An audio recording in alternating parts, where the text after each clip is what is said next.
Hey guys, Capitalist Educator here. Once again, thank you for those of you who watch. This one isn't an education as much as it is just pointing a few things out. Let's see, I'm in Atlanta, big snowstorm.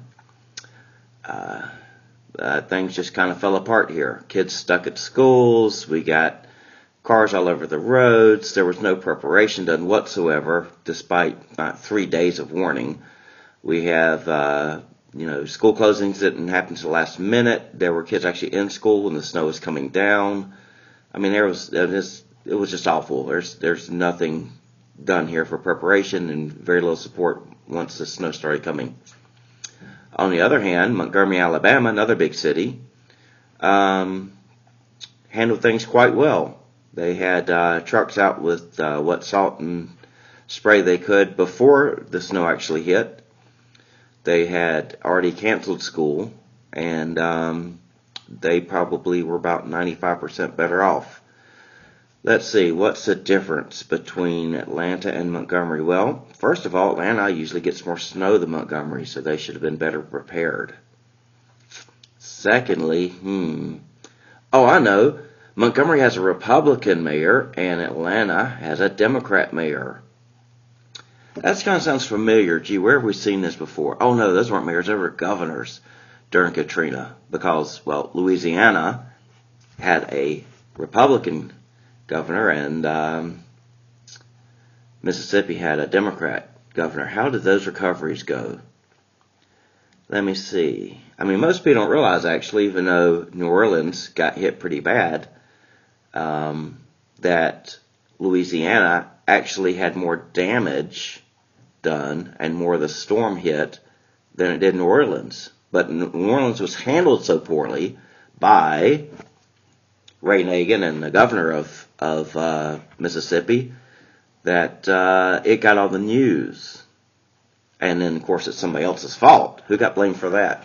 I don't remember. Because I'm still kind of out there wondering how the state that got more damage done to it recovered faster, better, was more prepared. Well, it comes back down to the same thing. More government, more government, more government, and then when the Democrats are the ones that are the government and they're in charge, they still turn around and try and blame somebody else. They turn around and can't handle the responsibilities. They turn around and can't even provide what they're supposed to provide when they are the government. So I guess what Democrats really want is more Republican government. Must be, because it seems to be the only way that gets anything done. Not long ago, there was a big story about Robert Reich and Karl Rove on Meet the Press, or one of those things where Karl Rove had said, well, the top 20 cities, how many are Republican ran and how many are Democrat ran, and every single one that's a Democrat ran city has big debt, higher than national average unemployment rates, all these problems. And Robert Reich put on his website, Karl Rove lied. It's not all of them. It's all but two. And then if you go look at it, I think one of them, I want to say, was either San Francisco had a Republican mayor, or it was Seattle. It was a big city out on the left coast. But that mayor happens to have a pretty Democrat council and city council. And unlike Obama, the Republican mayors aren't, imperialistic. They have to go with what votes they can get out of their councils. So I would call that one still a Democrat-ran city, even if it does have a Republican mayor. So, okay, you're right, Robert Reich. 1 out of 20 is not in the highest rank of Democrat cities. Wow, 1 out of 20.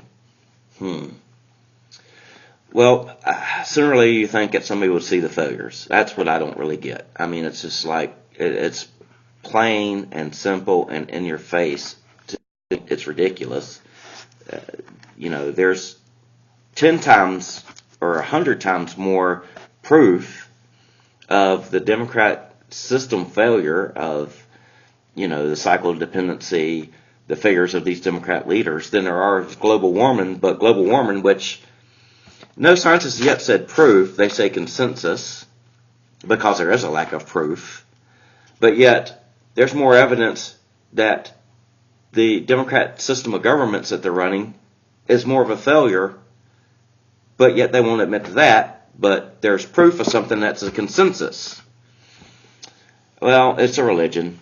Liberalism in its grand scheme is a religion. All of it comes down to the hate of wealth.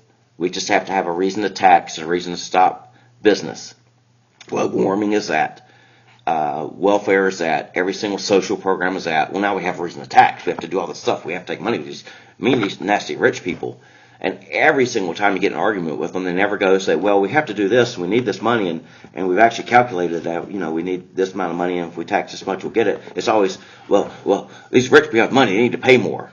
Why? Well, then we can do something with the money. Because they don't really care about the poor and what they're doing. It's all about the hatred of the rich people. And that's the argument every single time I've gotten into with a liberal. That's what comes out first. That's like a Freudian slip. That is what it is. It's obvious. Admit it or not, I don't care. It's obvious to the rest of the world, so we all just sit back and laugh at you. No, we'll laugh at you.